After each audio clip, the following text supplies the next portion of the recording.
Assalamualaikum warahmatullahi wabarakatuh. Innal hamdalillah nahmaduhu wa nasta'inuhu wa nastaghfiruh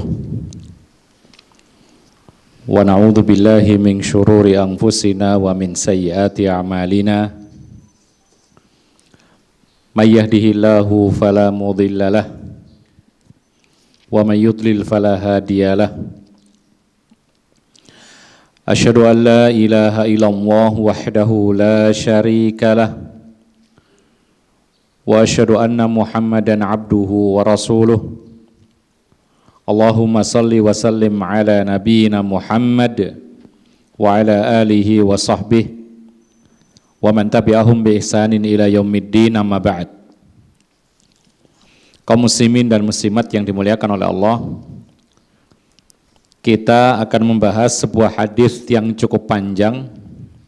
Hadis ini dikenal oleh para ulama, namanya adalah hadisul wahibati nafsaha lin nabi. Hadis menceritakan seorang wanita yang menghibahkan dirinya kepada Nabi. Apa maksudnya menghibahkan dirinya? Yaitu memberikan dirinya kepada Nabi agar dinikahi.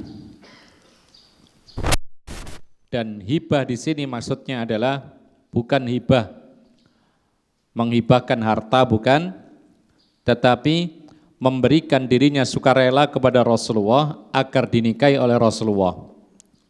Kemudian Rasulullah berhak untuk menikahinya tanpa wali, tanpa saksi, dan tanpa mahar. Ini namanya nikah hibah. Dan para ulama sepakat bahwa nikah hibah ini termasuk hukum khusus buat Rasulullah SAW, tidak boleh untuk manusia biasa. Karena Nabi Muhammad SAW adalah walinya orang-orang yang beriman, maka dia bisa menikah meskipun tanpa wali, karena dia sendiri walinya. Lalu yang menikahkan siapa? Yang menikahkan adalah yang mengutusnya sebagai nabi. Siapa itu? Allah. Terus saksinya siapa? Maka saksinya adalah zat yang maha adil, yaitu Allah Subhanahu wa ta'ala. Makanya para ulama bersepakat bahwa nikah tanpa wali, tanpa saksi, ya, bahkan tanpa mahar sekalipun kalau memang mau, maka ini adalah hukum khusus buat Rasulullah SAW. Kisahnya mungkin tidak kita baca teks Arabnya karena nanti makan waktu panjang, maka kita langsung terjemahkan saja, lalu nanti kemudian kita bedah dan kita tarik beberapa poin penting, hikmah-hikmah, pelajaran yang berharga dari kisah ini. Hadis ini dari Sahal bin Sa'ad As-Sa'idi, semoga Allah meridhoinya. Beliau mengatakan, ada seorang wanita datang kepada Rasulullah SAW, lalu dia berkata, "Ya Rasulullah, aku datang kepada engkau untuk menghibahkan diriku kepadamu, yakni agar engkau nikahi." Lalu Rasulullah melihat kepadanya, Rasulullah melihat ke atas, lalu ke bawah, kemudian langsung Rasulullah menundukkan pandangan. Jadi lihat dari atas ke bawah, sudah selesai, Rasulullah menundukkan pandangan lagi. Jadi betul-betul dinazar oleh Rasulullah sesaat, lalu kemudian Rasulullah menundukkan pandangan, tidak lagi melihat wanita ini. Kemudian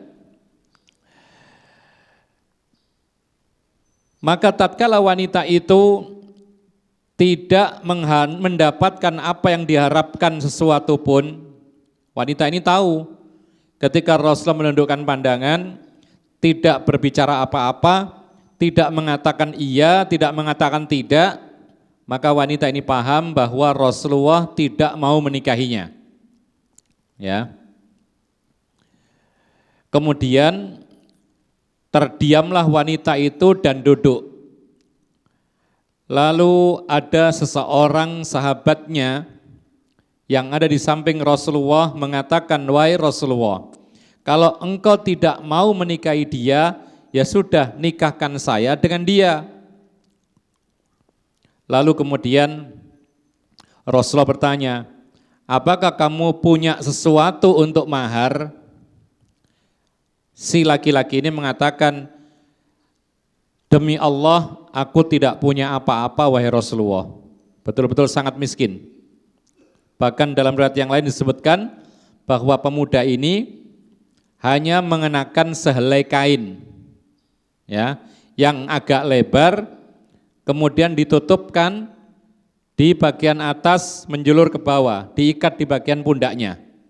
Jadi satu kain lebar diikat di pundaknya, menutupi dada dan bagian pusar sampai lututnya. Kemudian Rasulullah SAW mengatakan, kalau kamu tidak punya apa-apa, coba kamu pulang ke rumahmu, cari sesuatu yang bisa dijadikan mahar.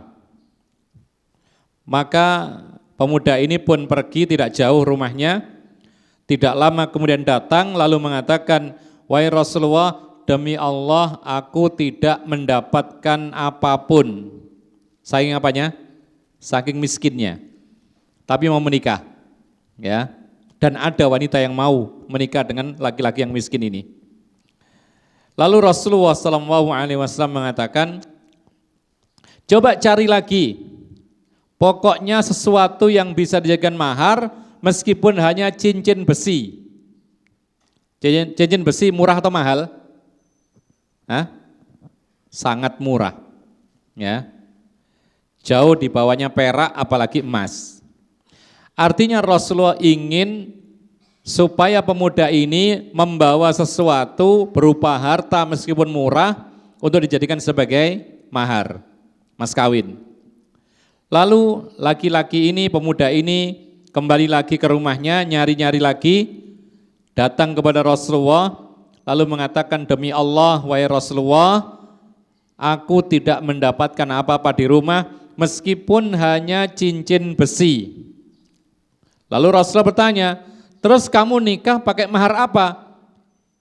"Ya kain sarungku ini, saya akan kasihkan kepada dia." Kemudian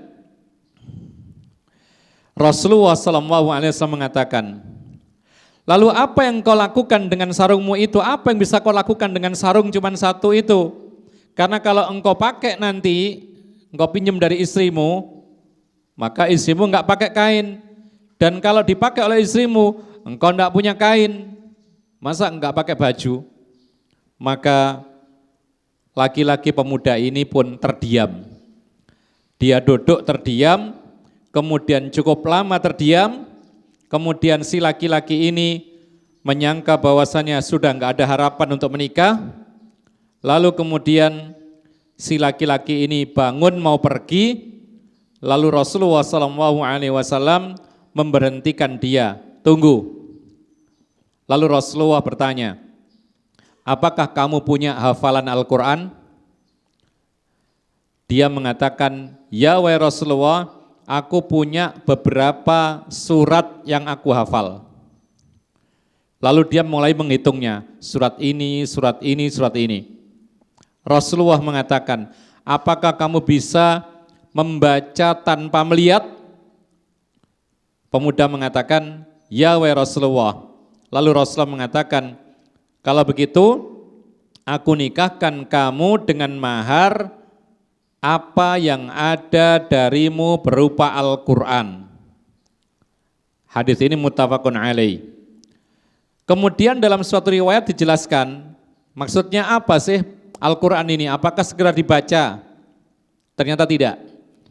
Di dalam riwayat yang lain, Rasulullah mengatakan, "Intalik faqad zawajtukaha fa'allimha minal Qur'an."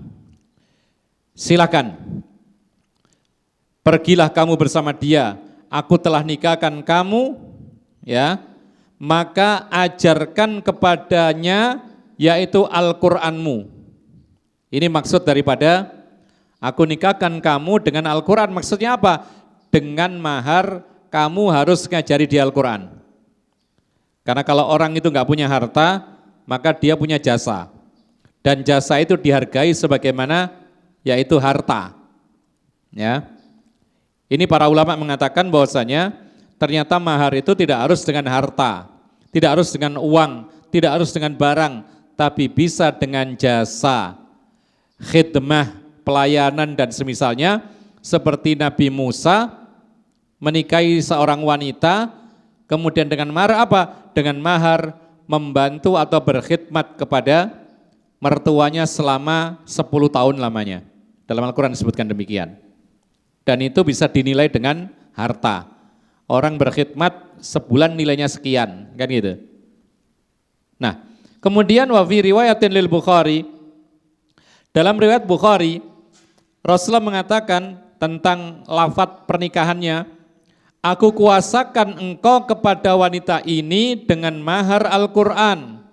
Lalu dari riwayat Abu Dawud dari Abu Hurairah, Rasulullah bertanya sebelumnya, ma tahfadhu, kamu punya simpanan Al-Quran apa yang kau hafal? Qala surat Al-Baqarah wallati taliha. Pemuda ini mengatakan, wahai Rasulullah, aku punya hafalan surat Al-Baqarah dan surat setelahnya. Apa itu? Setelah Al-Baqarah apa? Ali Imran. Berarti cukup banyak. Al-Baqarah saja 2 juz lebih. Ditambah lagi Ali Imran. Ya, mungkin 4 juz semuanya total itu.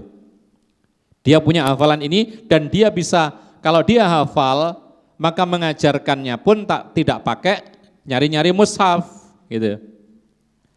Lalu Rasulullah mengatakan kum fa'alimha isrina ayah. Kalau begitu kamu bangunlah, saya nikahkan kamu dengan mahar, kau ajarkan kepada dia cukup 20 ayat, yaitu dari surat yang panjang. Ya.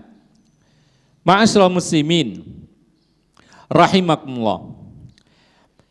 Kisah ini adalah kisah yang sahih tentang wanita yang menghibahkan dirinya kepada Nabi agar dinikahi oleh Nabi SAW tanpa wali, tanpa saksi, ya.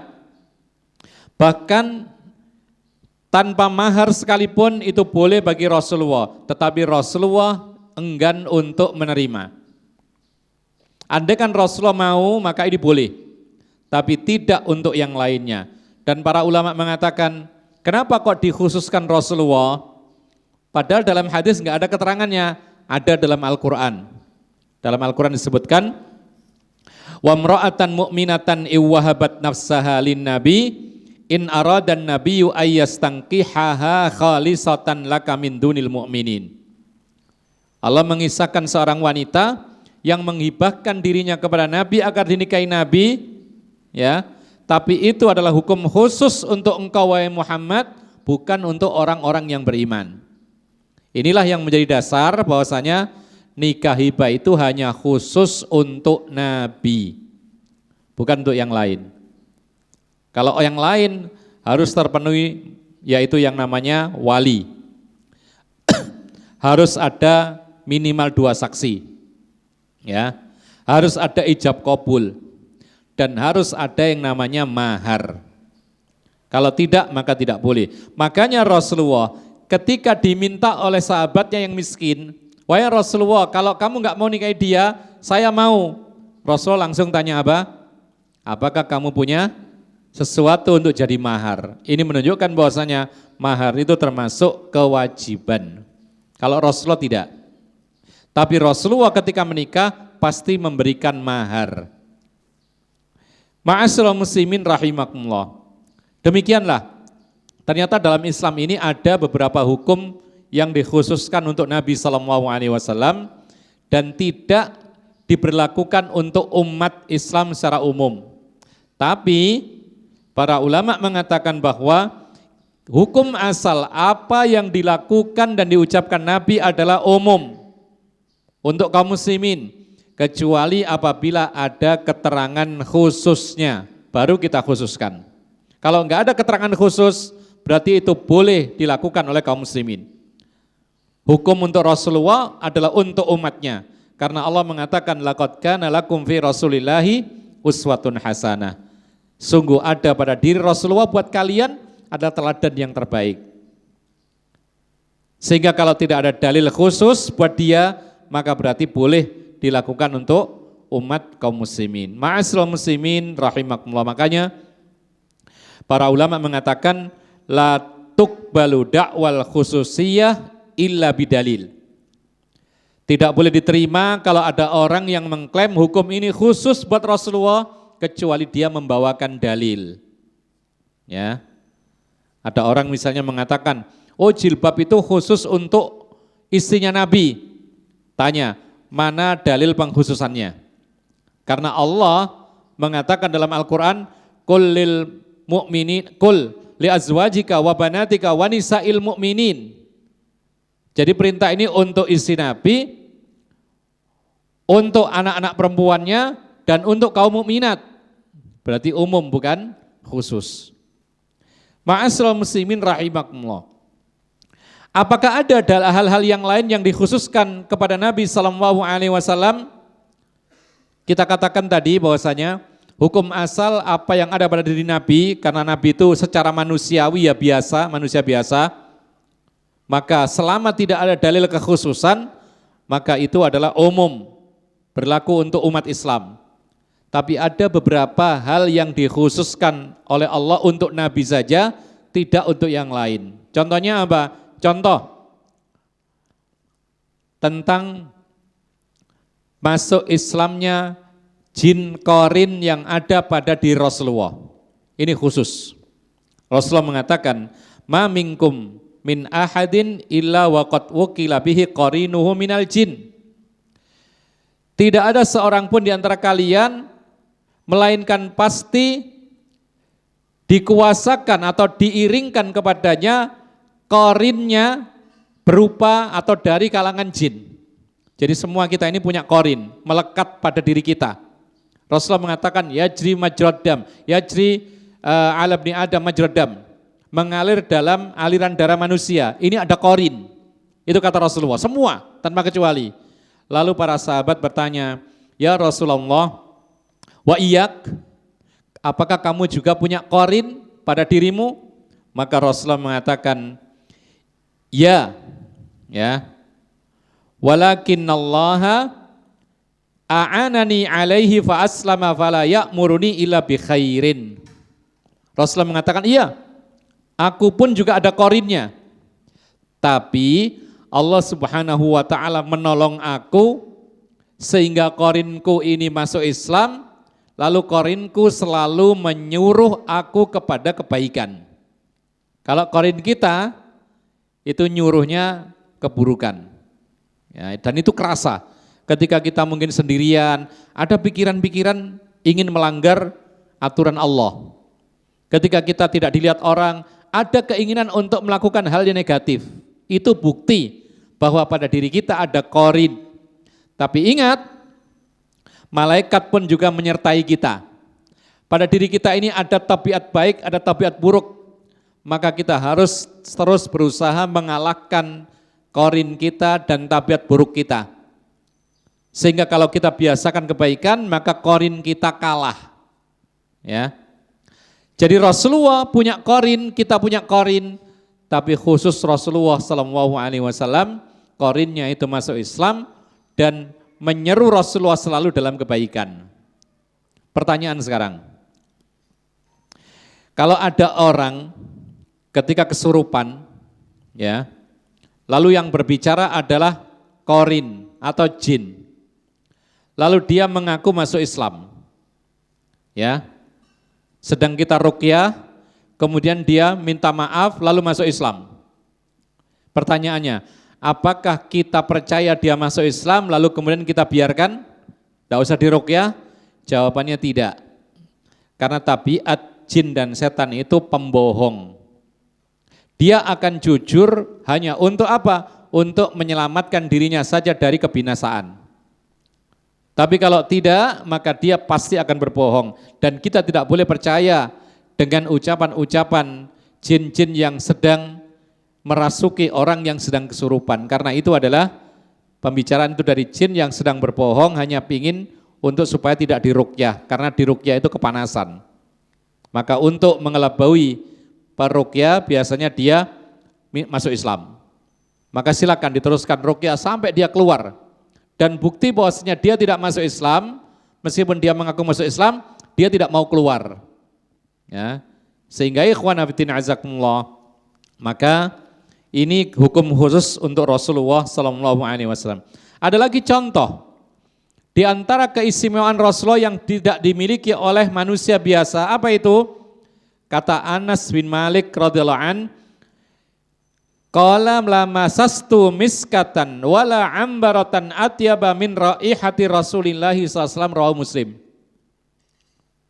Kata beliau, aku tidak pernah menyentuh minyak kasturi atau parfum ambar.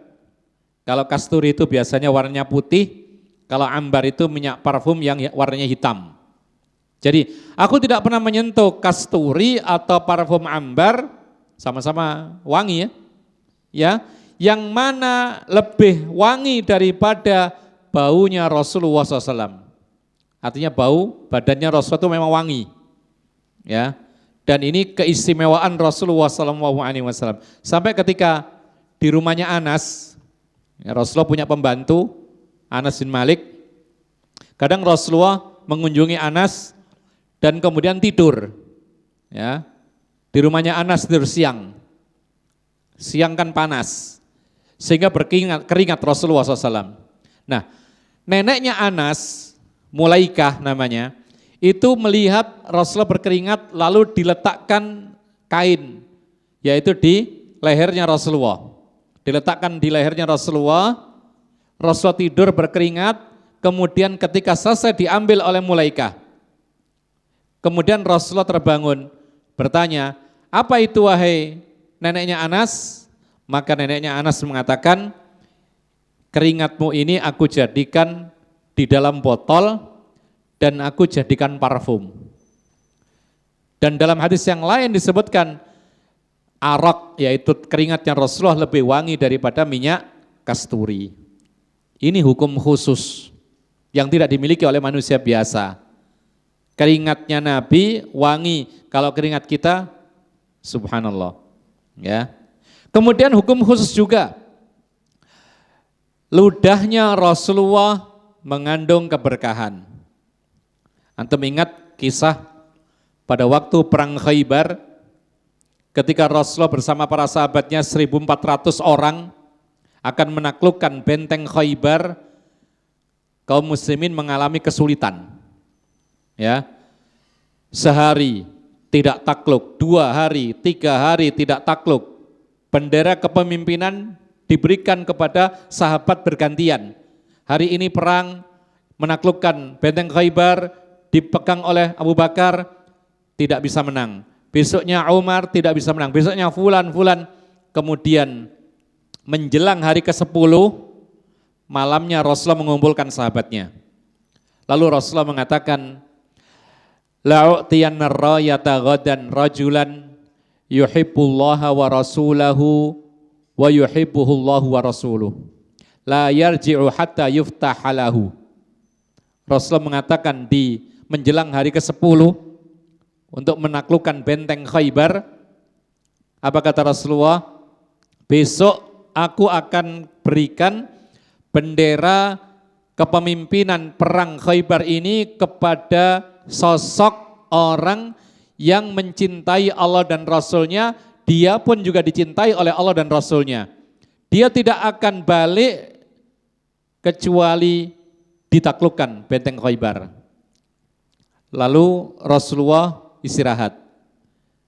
Jadi para ulama mengatakan ini salah satu contoh, ini terutama bapak guru ini ya. Kadang-kadang ngajar itu tidak hanya ngajar aja, kadang-kadang dikasih PR. Dikasih soal lalu ditinggal, biar mikir, diskusi. Maka malam itu yadukuna lailatahum ayyuhum yu'ta. Malam itu para sahabat diskusi, kemudian bagaimana ini mikirkan siapa kira-kira yang akan mendapatkan bendera kepemimpinan ini, besok menaklukkan Khaybar. Dan semua saat itu pengen menjadi orang yang dipanggil Nabi besok pagi lalu dikasih bendera ini. Sampai Umar mengatakan, selama hidup saya tidak pernah saya ini ingin memimpin kaum muslimin kecuali hari itu juga. Bukan berarti Umar ini rakus kekuasaan, bukan. Karena predikat yang disebutkan oleh Nabi, orang tersebut besok itu yang memegang bendera itu adalah orang yang dicintai Allah dan Rasulnya. Itu yang diinginkan. Zubair bin Awam mengatakan demikian. Sampai Umar itu mengatakan, ketika besok paginya kami datang kepada Rasulullah, maka masing-masing semua pingin diberikan bendera itu. Lalu Umar mengatakan, aku sengaja duduk, kemudian aku sengaja memperlihatkan diri kepada Rasulullah, barangkali akan dipanggil. Jadi duduk kemudian menampakkan diri, menunggu. Rasulullah mengatakan, Umar kemari, ternyata enggak. Nah pagi itu Rasulullah mengatakan, mana Ali bin Abi Thalib? Padahal para sahabat tadi semua ingin mendapatkan bendera kepemimpinan untuk menaklukkan Khaybar, bukan karena ingin memimpin, tetapi karena ingin menjadi orang yang dicintai Allah dan Rasulnya. Rasulullah bertanya, mana Ali, nggak kelihatan? Maka para sahabat mengatakan, wahai Rasulullah, dia tidak hadir. Kenapa? Karena dia sakit mata parah sakit matanya. Bihi romat, jadi matanya ini jadi kabur, yaitu menjadi merah, kemudian bengkak, kemudian tidak bisa melihat. Maka Rasulullah mengatakan, utus beliau supaya datang kemari. Maka para sahabat mendatangi Ali di kemahnya, kemudian dituntun supaya datang kepada Rasulullah. Kemudian Rasulullah melihat, kemudian Rasulullah meludahi kedua matanya Ali. Kemudian langsung sembuh. Kata perawi mengatakan, fabari'a hatta lam yakun bihi wajah, ka'allam yakun bihi wajah. Langsung sembuh total, seakan-akan tidak pernah sakit mata selama-lamanya. Ini namanya ludah Nabi yang berkah. Ya. Jadi kalau sahabat Nabi sakit, itu diludahi langsung sembuh. Kalau antum pergi ke tukang pijet diludahi, jangan mau. Pasti baunya tidak wangi dan tidak bisa menyembuhkan. Ya. Ini berkah dan ini khusus dimiliki Rasulullah. Kenapa ini khusus? Terbukti bisa menyembuhkan penyakit dengan izin Allah. Dan ketika Rasulullah wafat, sahabat terbaik tidak pernah meludahi orang lain. Andaikan itu bisa dilakukan yang lainnya, mestinya itu dilakukan oleh Abu Bakar, manusia terbaik, ya, yang dicintai oleh Rasulullah, yang menggantikan posisi Rasulullah SAW. Jadi nggak boleh meyakini ada orang selain Nabi lalu ludahnya berkah. Ada lagi yang nyelupkan tangan saja dianggap berkah. Ini nggak ada semuanya dalam Islam. Ya. Kemudian ikhwana fiddin azakumullah. Disebutkan lagi oleh para ulama bahwasanya di antara hukum khusus bagi Rasulullah adalah ketika Rasulullah wafat, maka istri-istrinya Rasulullah haram dinikahi oleh kaum muslimin. Haram. Wala antangkihu azwajahu min ba'dihi abadan. Kamu sekalian wahai orang-orang yang beriman tidak boleh menikahi istri-istrinya Nabi setelah Nabi wafat. Pertanyaan sekarang, kenapa kita haram atau kaum muslimin haram menikahi istri Rasulullah sepeninggal Rasulullah? Kenapa kira-kira? Jawabannya, karena istri Rasulullah itu adalah wa azwajuhu ummahatuhum. Istri-istri Nabi itu adalah ibundanya kaum mukminin. Maka sebagaimana orang beriman tidak boleh menikahi ibunya, maka umat Islam tidak boleh menikahi ummul mukminin, yaitu istri-istri Rasulullah. Artinya apa? Dalam hal penghormatan kepada istri Nabi seperti menghormati ibu kita sendiri. Sehingga kita tidak boleh menikahi istri Rasulullah sepeninggal Rasulullah. Tapi dalam bab ini saja, yang lain-lainnya tetap mereka bukan ibu kita. Dalam hal berkholwat tetap enggak boleh, karena itu wanita lain. Ya, Abu Bakar tidak berkholwat dengan istri-istri Rasulullah. Umar juga demikian, tidak boleh saling memandang, tidak boleh berduaan, tetap berlaku. Tapi semata-mata dihukumi ibunya kaum mukminin dalam hal penghormatan sehingga tidak boleh menikahi mereka. Ma'asyiral muslimin rahimakumullah. Kita kembali kepada kisah ini. Tadi seorang wanita muslimah datang kepada Nabi, menghibahkan dirinya, menawarkan dirinya kepada Rasulullah SAW untuk dinikahi.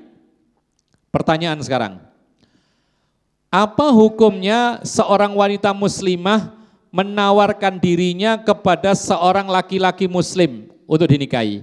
Apa hukumnya kira-kira? Ada yang tahu? Kan ada contohnya. Apa hukumnya wanita muslimah menawarkan dirinya kepada laki-laki muslim supaya dinikahi? Jawabnya?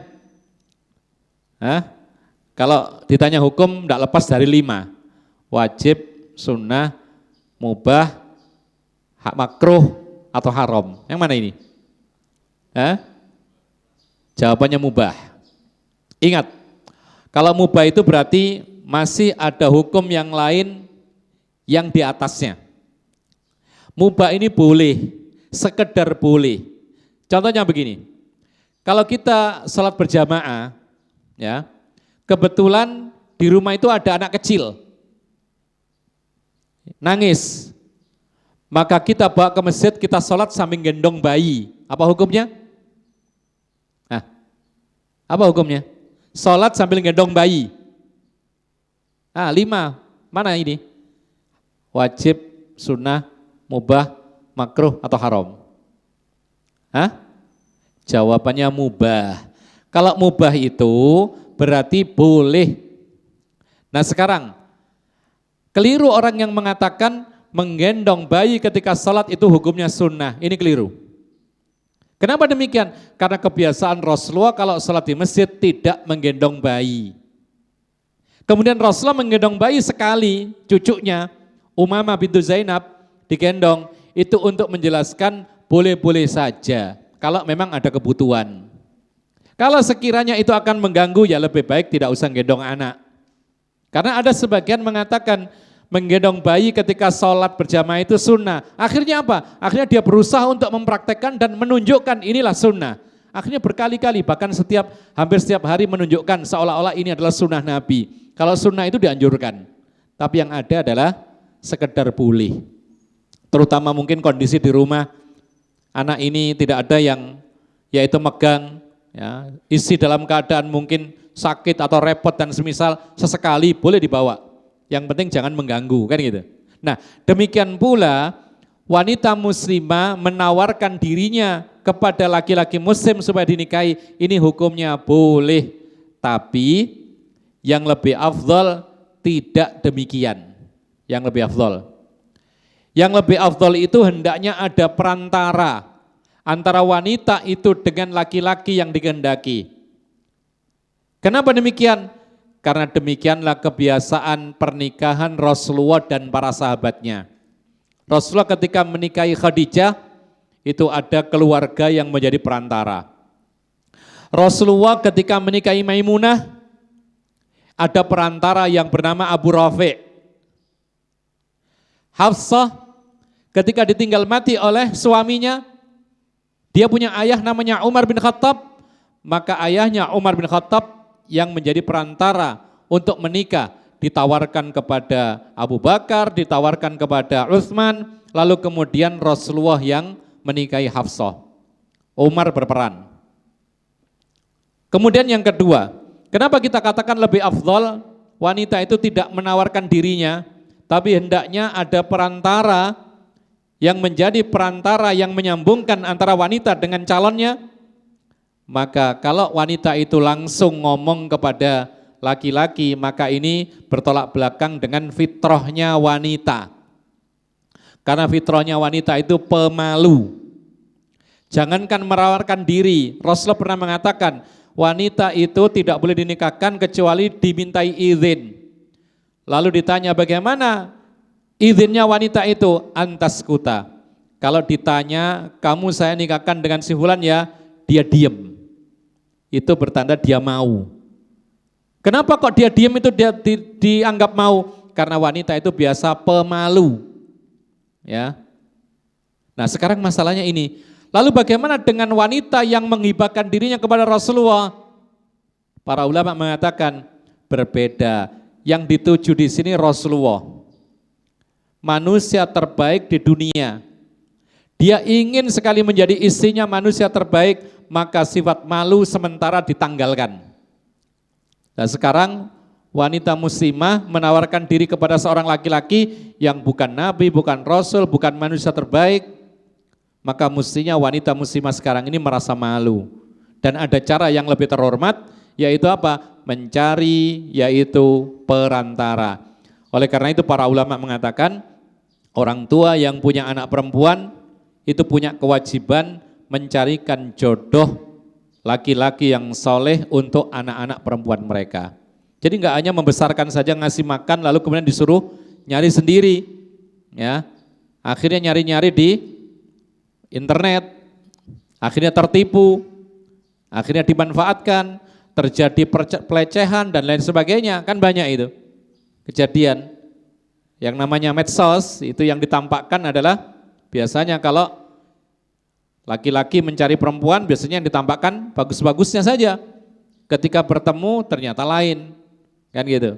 Akhirnya tertipu dan lain sebagainya. Banyak kejadian seperti ini. Nah, ma'asyiral muslimin rahimakumullah. Berikutnya disebutkan oleh para ulama bahwasanya ini semua menunjukkan kepada kita bahwasanya Islam mengajarkan kemudahan dalam pernikahan. Tidak perlu repot-repot seperti yang dilakukan oleh banyak pemuda-pemudi muslimah atau muslim-muslimah itu kalau sebelum menikah harus menjalani yang namanya masa pacaran. Ya. Ada pacaran itu setahun. Jadi mereka mengatakan kalau baru sebulan 2 bulan itu belum cukup, minimal setahun. Ada yang mengatakan 2 tahun, ada yang pacaran 10 tahun akhirnya enggak jadi nikah. Ya. Kita katakan bahwasanya dalam Islam tidak mengenal pacaran kecuali setelah menikah. Silakan pacaran. Karena pacaran yang dipahami oleh manusia adalah penjajakan, ngobrol bareng, berduaan, kan gitu. Saling memandang, saling bersentuhan, berpegangan tangan, semuanya adalah haram. Ya, lo kan bisa dilakukan pacaran Islami. Ada yang begitu mengatakan. Kita tanya, pacaran Islam itu bagaimana caranya? Di masjid gitu? Hah? Kan tidak mungkin. Yang namanya pacaran yang dikenal oleh masyarakat luas, yaitu tadi berduaan, khalwat. Rasulullah mengatakan la yakhluwanna rajulun bimra'atin illa kana thalithuhuma syaitan. Kalau ada laki dengan perempuan yang bukan mahram berdua, maka yang ketiga pasti setan. Jadi kalau ada laki perempuan bukan mahram berduaan, kita mesti suudzon. Meskipun tujuannya baik. Oh cuman ngantar ke terminal, kita lihat yang ketiga ada setan. Oh ngajar ngaji, nah ini bahaya ini. Ya, guru ngajinya laki-laki, umur 25 tahun, murid ngajinya perempuan umurnya 17 tahun, berduaan, ngajar ngaji. Oh enggak apa-apa ngajar, tidak boleh, karena meskipun ngaji ada setan. Setelah ngaji nanti ngobrol, ya. Lalu setan berusaha untuk menjatuhkan keduanya dalam dosa dan kemaksiatan. Jadi kalau pacaran itu berduaan, maka ini termasuk hal yang haram. Biasanya orang pacaran saling bersentuhan, berpegangan tangan. Maka kita katakan, Rasulullah mengatakan, la an yut'ana fi ra'si ahadikum bi mikhyatin min hadidin khairun lahu min an yamassa imra'atan la tahillalah. Seorang laki-laki ditusuk kepalanya dengan jarum besi yang besar, itu masih lebih baik daripada dia bersentuhan dengan wanita yang belum menjadi mahram, belum halal. Meskipun sudah dipinang, belum akad, wanita ini masih bukan mahram, ajnabiyah. Lalu kemudian ngobrol, biasanya kalau sudah Berpacaran itu berbincangnya merasa nyaman, menikmati pembicaraan. Ini pun juga zina, zina kalam, zina mata, zina tangan, zina telinga, itu semuanya ada dalam Islam. Oleh karena itu kaum muslimin dan muslimat yang dimuliakan oleh Allah Subhanahu wa taala, belum lagi nanti perempuan itu kalau bicara dengan pacarnya laki-laki itu kalamnya biasanya dilunak-lunakkan, dilembut-lembutkan, dimanja-manjakan, ya. Maka ini masuk kepada kategori larangan Allah Subhanahu wa taala. Rasul Allah mengatakan wala takhdha'na bil qauli fayatma'al ladzi fi qalbihi marad. Wanita jangan sampai melunak-lunakkan kalamnya. Kalau dia lunak-lunakkan kalamnya, maka laki-laki yang dalam hatinya ada penyakit ingin berbuat keji dengan dia. Banyak kejadian wanita naik taksi berduaan dengan sopir, berbincang, lalu laki-laki timbul syahwat, kemudian terjadilah yaitu perbuatan zina. Kalau perempuannya tidak mau, akhirnya dibunuh. Banyak kejadian seperti ini. Apa awalnya?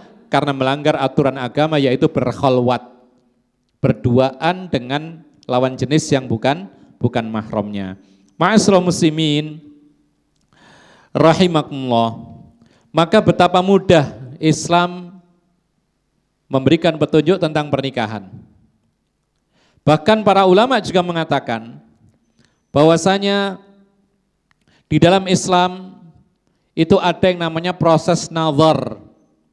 Jadi kalau belum tahu maka dia dianjurkan untuk nazar, melihat calon pasangannya. Karena Rasulullah sempat melihat, lalu kemudian Rasulullah tidak berkehendak. Para ulama mengatakan ini menunjukkan kepada kita bahwasanya boleh menolak orang yang mau dengan kita, ya. Kalau kita tidak cocok karena alasan-alasan fisik, ini boleh. Rasulullah menolak setelah melihat dan dibatalkan oleh Rasulullah, maka ini tidak masalah. Ya. Lalu yang berikutnya disebutkan oleh para ulama bahwasanya Rasulullah memberikan contoh kepada kita, ya. Salah satu cara menolak permintaan orang untuk menikahi dia, baik laki maupun perempuan, itu dengan diam. Dulu pernah kita sebutkan bagaimana Umar menawarkan putrinya kepada Abu Bakar, kepada Utsman. Lalu Utsman mengatakan, aku belum memikirkan pernikahan. Ini menolak dengan halus. Tapi Abu Bakar ketika ditawari putrinya Umar, Abu Bakar diam, tidak menjawab sama sekali. Dan ini termasuk apa yang dilakukan oleh Rasulullah. Ketika ditawari menikah lalu diam, maka yang menawari paham bahwasanya orang ini menolak, tapi dia tidak ingin menyinggung perasaan orang. Dengan diam itu paham bahwasanya dia ditolak. Oleh karena itu ikhwan fillah azakumullah, ini pelajaran berharga, terutama yang belum menikah, atau mungkin antum sebagai orang tua dari laki-laki yang diminta anak laki-lakinya untuk meminang perempuan anaknya orang, lalu kemudian antum datang ke sana, kemudian minta untuk anaknya, lalu kemudian walinya wanita itu diem aja, nah, itu namanya ditolak. Dia tidak ngomong, takut menyakiti hati orang yang meminta. Kemudian ikhwan fiddin a'azzakumullah, hadis ini juga menerangkan kepada kita tentang mahar itu kemungkinannya cuma dua. Yang pertama harta, kalau tidak harta maka jasa. Dan hukum asalnya mahar itu berupa harta. Lihat bagaimana Rasulullah, kamu punya apa untuk jadi mahar? Yang ditanya harta. Ya. Lalu ketika tidak ada, cincin pun dari besi enggak ada, sarung yang melekat ini yang mau diberikan tidak mungkin, karena cuma satu-satunya, maka Rasulullah beralih kepada jasa. Apa itu jasa? Kamu bisa enggak ngajarkan Al-Quran? Jadi ngajari Al-Quran kepada seorang itu merupakan jasa dan itu bisa dinilai dengan harta. karena mengajar. Makanya ketika laki-laki miskin ini tidak punya harta, tapi dia punya simpanan hafalan Al-Quran yang bisa diajarkan kepada istrinya, maka mengajari isinya Al-Quran ini dijadikan sebagai mahar karena itu jasa dan itu bernilai. Ya, makanya pernikahan Musa alaihissalam dengan seorang wanita itu maharnya adalah bekerja kepada mertuanya selama 10 tahun. Boleh. Dan kalau disuruh milih seorang laki-laki ngasih mahar ini berupa harta atau jasa, maka dipilih mana yang lebih bermanfaat untuk si wanita. Mana yang lebih manfaat untuk si wanita. Tapi hukum asalnya harta itu lebih manfaat daripada jasa. Ini hukum asalnya. Karena kebanyakan pernikahan Rasulullah itu maharnya pakai harta. Pakai dinar, pakai perak dan semisalnya. Oleh karena itu ikhwan fillah azakumullah, kalau sekiranya tidak punya harta atau jasa lebih manfaat, maka dikasih jasa. Oleh karena itu Rasulullah SAW ketika menikahi Safiyah, ya, dia ini masih budak, didapatkan oleh Nabi SAW dalam peperangan Khaybar. Ketika didapatkan Safiyah ini dalam keadaan masih budak, ditawari masuk Islam, kemudian masuk Islam, lalu Rasulullah menikahinya, kemudian Rasulullah menjadikan maharnya itu adalah memerdekakannya. Membahas tentang pernikahan Nabi dengan Safiyah, awalnya adalah Safiyah ini adalah putri pimpinan Yahudi Bani Nadir. Safiyah bintu siapa? Safiyah bintu? Siapa yang tahu?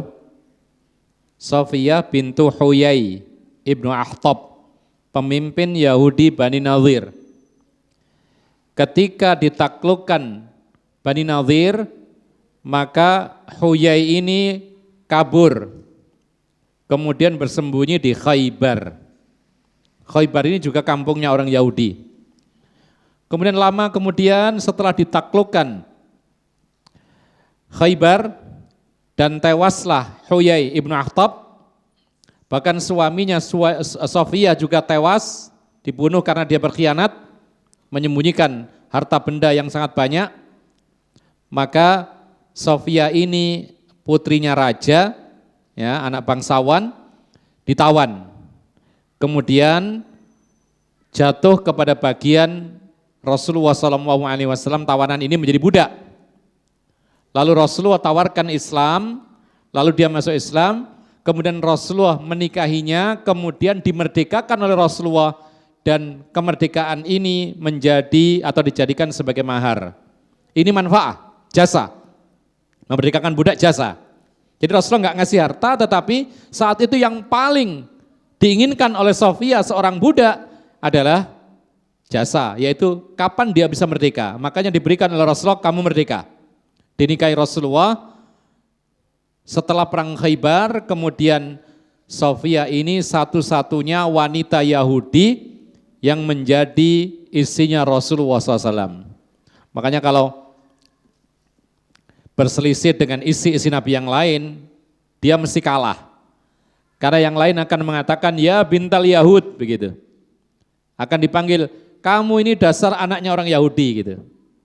Sehingga dia hanya menangis, lalu lapor kepada Rasulullah, dan seterusnya. Nah, ini menunjukkan kepada kita bahwasanya mana yang lebih bermanfaat untuk si perempuan, maka itulah yang diberikan sebagai mahar. Tentu saja dengan persetujuan si perempuan. Karena nikah itu harus ridho sama ridho. Nah, sekarang bagaimana dengan mahar berupa membaca Al-Quran atau membaca surat Ar-Rahman? Pernah tahu antum? Jadi maharnya adalah membaca surat Ar-Rahman. Enggak ada lain. Kita katakan Allahu a'lam. Yang ada dalam hadis itu maksudnya bukan membaca saja, tapi mengajarkan Al-Quran kepada istrinya. Itu jadi mahar. Karena itu jasa yang bernilai seperti uang. Ya, ngajari ini. Lalu yang kedua, pengkhususan surat Ar-Rahman ini pun juga butuh dalil dan kami belum mendapati dalilnya. Ya. Allahu a'lam bagaimana dalilnya, alasannya, yang ada itu malah mengajarkan Al-Quran kepada istrinya. Lalu yang berikutnya disebutkan oleh para ulama, ini menunjukkan bahwasanya membayar mahal itu bisa kontan, bisa utang. Mana buktinya utang? Ini, laki-laki miskin tadi dinikahkan oleh Rasulullah, maharnya apa tadi? Ngajari ayat Al-Quran. Ya. Apakah langsung dilakukan ketika akad nikah? Jawabnya tidak.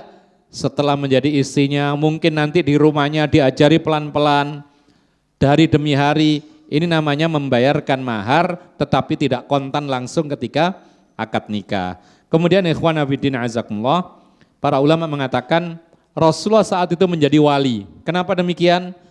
Karena wali wanita ini enggak ada. Wanita ini sebatang kara. Karena dalam sirah-sirah Nabi tidak diceritakan wanita ini siapa bapaknya, siapa saudaranya, enggak ada keterangan sama sekali. Makanya para ulama mengatakan karena wanita ini tidak punya wali, maka dalam hadis as-sultanu waliyyu man la waliyalah. Penguasa itu menjadi wali bagi orang yang tidak punya wali. Maka pantaslah Rasulullah menikahkan wanita ini karena wanita ini tidak punya wali. Dan para ulama mengatakan ini menunjukkan bahwasanya wanita ketika menikah itu harus dengan izinnya wali. Dan wali itu ada urutannya. Yang paling pertama disebutkan oleh para ulama yaitu al-ab. Siapa sih walinya wanita itu? Kerabat dekat dari jalur laki-laki. Yang terdekat lebih didulukan. Jadi kerabat terdekat dari jalur laki-laki. Artinya kerabat laki-laki terdekat dari jalur laki-laki. Itu wali. Jadi kalau ditanya siapa yang berhak menjadi wali nikah dari seorang wanita? Jawabannya adalah kerabat laki-laki terdekat dari jalur laki-laki. Siapa kerabat laki-laki terdekat dari jalur laki-laki? Ayah. Ya, ayah. Karena ayah itu kerabat laki-laki terdekat. Dari jalur laki-laki, dia laki-laki. Taib. Demikian pula kakeknya. Tapi kakek kan laki-laki. Dari jalur laki-laki berarti kakek dari ayah. Ya. Jadi kalau enggak ada ayah, kakeknya. Kalau enggak ada lagi, atasnya lagi kalau ada. Tapi laki-laki dari jalur laki-laki. Sekarang pertanyaannya. Boleh enggak yang menikahkan seorang wanita itu adalah ayah dari ibu? Boleh enggak? Nah, mana jawabannya? Boleh enggak yang menjadi wali nikah itu adalah ayahnya ibu dari wanita itu? Boleh enggak? Kita punya kaidah. Kerabat laki-laki terdekat dari jalur laki-laki. Sementara ayahnya ibu memang laki-laki tapi dari jalur wanita. Enggak boleh. Tidak sah pernikahan demikian. Apalagi nenek. Boleh enggak nikahkan nenek? Ya enggak boleh lagi. Dia kerabat perempuan dari jalur perempuan, enggak boleh. Taib. Kalau tidak ada jalur ayah, maka turun ke bawah. Siapa itu?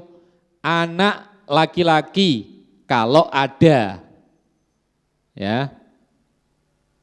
Loh terus kalau gadis gimana? Ya enggak mungkin. Kalau gadis kan enggak punya anak. Ini kasusnya adalah ketika misalnya wanita sudah punya anak, lalu suaminya meninggal dunia. Mau nikah lagi, tidak punya bapak, tidak punya kakek, anaknya yang berperan menjadi wali. Kenapa? Karena laki-laki terdekat dari jalur laki-laki setelah ayah dan ke atas adalah anaknya. Kalau ada anak, paham ya? Pernah enggak antum mendengar ada anak menikahkan ibunya? Pernah enggak? Pernah? Ya ini contohnya. Karena enggak ada ayah dan kakeknya, enggak ada. Ya. Nah sekarang pertanyaannya, boleh enggak yang menikahkan ibunya itu adalah anak perempuan? Tidak boleh. Karena kaidahnya wali itu adalah kerabat dekat yang laki-laki dari jalur laki-laki. Baik. Kalau tidak punya anak bagaimana? Misalnya perempuan ini masih gadis, tidak punya ayah, tidak punya kakek, tidak punya anak karena memang masih gadis. Siapa jadi wali? Jawabannya adalah kalau enggak ada anak, karena memang masih gadis, enggak ada ayah, enggak ada kakek, maka turun kepada saudara laki-laki. saudara laki-laki, bukan paman ya. Saudara laki-laki lebih dekat daripada paman. Ya. Jadi kalau saudara laki-laki menikahkan adik perempuannya, itu kalau tidak ada ayah, kakek, tidak ada anak dari perempuan ini, maka yang menjadi wali adalah saudara laki-laki. Kalau banyak bagaimana? Tingkatannya semuanya sama, salah satu sudah cukup. Baik. Kalau enggak ada ayah, enggak ada kakek sama, enggak ada anak karena masih gadis, enggak punya saudara, perempuan satu-satunya, maka turun kepada paman. Ya. Baru paman. Pertanyaan, paman itu kan ada 2 jalur. Ada paman itu saudaranya bapak, ada paman saudaranya ibu. Yang mana yang berhak? Paman saudaranya bapak. Kalau paman saudaranya ibu, tidak bisa menjadi wali. Ya. Jadi intinya ikhwan, kerabat terdekat yang laki-laki dari jalur laki-laki itulah yang berhak menjadi wali nikah. Baik, berarti kalau boleh enggak ada perempuan laki-laki itu dinikahkan oleh seorang misalnya sepupu, boleh nggak sepupu? Kita lihat semuanya itu kalau nggak ada, baru turun ke sepupu. Kalau semuanya nggak ada, ya. Atau misalnya keponakan, kalau yang tadi semua nggak ada, turun ke keponakan, ya boleh. Yang penting adalah keponakan ini adalah laki-laki dari jalur laki-laki. Berarti anaknya saudara, kan keponakan. Taib. Kemudian ikhwan nafiddin, a'azzakumullah, ini sekaligus menunjukkan kepada kita bahwasanya ada sebuah isyarat, karena Rasulullah menyuruh mencari mahar, tidak mengapa meskipun murah, meskipun cincin dari besi, ya kan? Ada sebuah isyarat, ini menunjukkan boleh laki-laki itu memakai cincin dari besi. Ini ada faedah, ada hikmah yang disebutkan oleh para ulama. Laki-laki boleh memakai cincin dari besi, meskipun ada pendapat yang mengatakan haram. Dengan dasar ada sebuah hadis Rasulullah mengingkari laki-laki yang pakai cincin besi, tapi hadisnya dhaif. Sehingga pendapat yang kuat, laki-laki tidak haram memakai cincin dari besi. Ikhwan fillah azakumullah, ada sedikit agar singkat ini, habis waktunya. Dalam masalah pemakaian cincin, ya, laki-laki dengan perempuan agak berbeda. Kalau perempuan bebas pakai cincin dari bahan apapun, emas, perak, selain itu semuanya boleh. Wanita. Ya. Yang penting apa? Yang penting tujuannya adalah untuk berhias di hadapan keluarga atau mahramnya saja. Itu yang penting. Jangan pakai kalung diperlihatkan kepada orang-orang yang bukan mahram, haram hukumnya. Karena dalam Al-Quran wanita dilarang untuk menampakkan perhiasannya. Ini perempuan, jenis apapun, emas, perak, bahkan termasuk melingkar atau enggak melingkar, semuanya boleh wanita. Karena ada yang berpendapat kalau melingkar enggak boleh. Tapi pendapat yang kuat boleh, bebas perempuan pakai perhiasan apapun, emas, perak dan lain sebagainya. Ya. Kalau laki-laki maka hukumnya berbeda. Ada perincian. Laki-laki memakai cincin, maka hukum yang pertama, cincin yang disepakati boleh dipakai laki-laki, yaitu cincin yang terbuat dari perak. Ini sepakat para ulama, boleh dipakai laki-laki. Kenapa demikian? Karena Rasulullah sampai akhir hayatnya memakai cincin perak. Tapi ingat, Rasulullah memakai untuk kebutuhan stempel. Jadi mata cincinnya itu ukiran nama Muhammad Rasulullah untuk stempel surat. Ya. Yang kedua, cincin yang disepakati keharamannya. Cincin yang disepakati keharamannya bagi laki-laki. Cincin apa tersebut? Cincin yang terbuat dari emas. Ini sepakat para ulama haram hukumnya, laki-laki pakai cincin emas. Ya. Makanya para ulama mengkritik kebiasaan pranikah itu ada tukar cincin. Ya. Pertama, kebiasaan tukar cincin itu sendiri bukan dari Islam. Yang kedua, kalau cincin emas ini haram dipakai untuk laki-laki. Ya. Lah boleh nggak laki-laki punya cincin emas? Ya kalau nggak dipakai boleh. Tapi kalau dipakai maka ini perhiasan khusus perempuan, nggak boleh.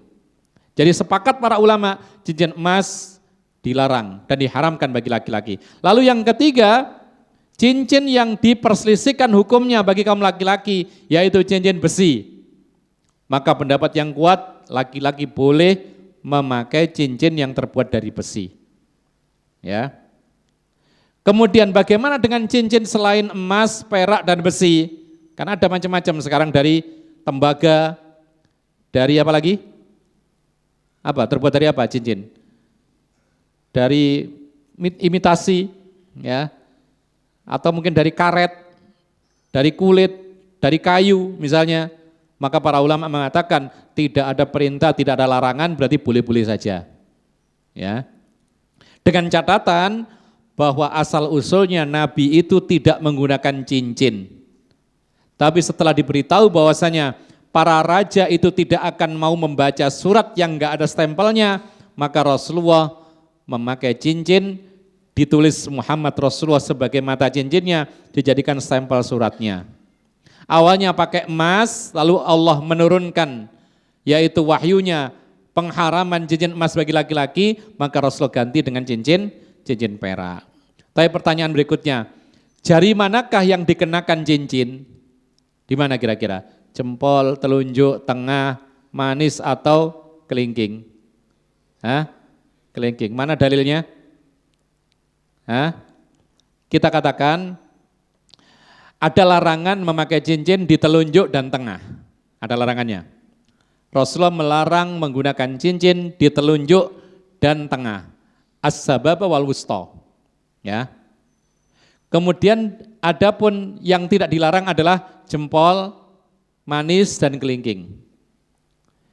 Maka ada beberapa riwayat menunjukkan Rasulullah memakai cincin di jari yang terkecil ini. Apa ini? Apa ini? Kelingking. Ya.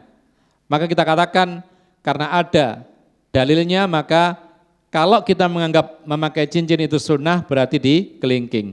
Tapi di jari manis, maka ini ma'ruf, urf, kebiasaan laki-laki yang bercincin biasanya di jari manis, maka ini berarti boleh dan silakan dipakai kalau memang dia menganggap itu adalah sunnah. Jadi boleh-boleh saja karena mengikuti urf, kebiasaan.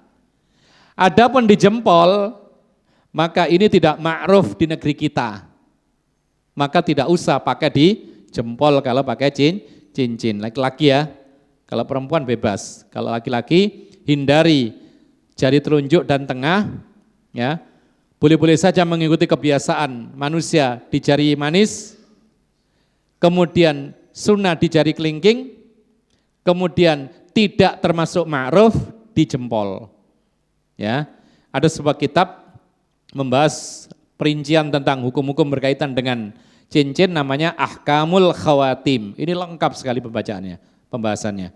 Allahu a'lam, mungkin ini yang bisa kita sampaikan. Mudah-mudahan bermanfaat. Ada yang bertanya? Kalau enggak ada kita cukupkan. Silakan kalau ada. Taib, kita cukupkan sampai di sini. Wallahu a'lam, dan kita akhiri dengan doa.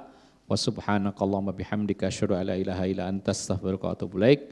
Wassalamualaikum warahmatullahi wabarakatuh.